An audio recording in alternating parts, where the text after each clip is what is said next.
fabrics. Now let me show you how to use this torch wrench.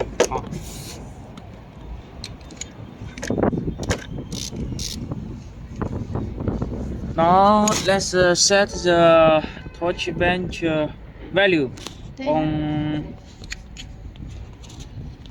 100 Newton meter. Okay.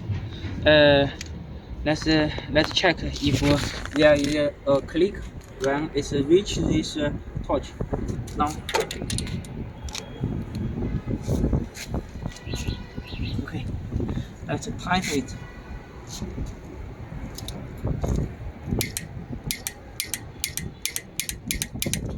You can hear the click very clearly.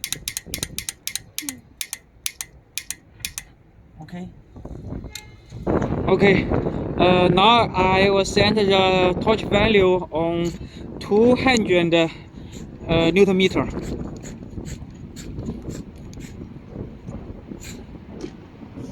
Okay, 200.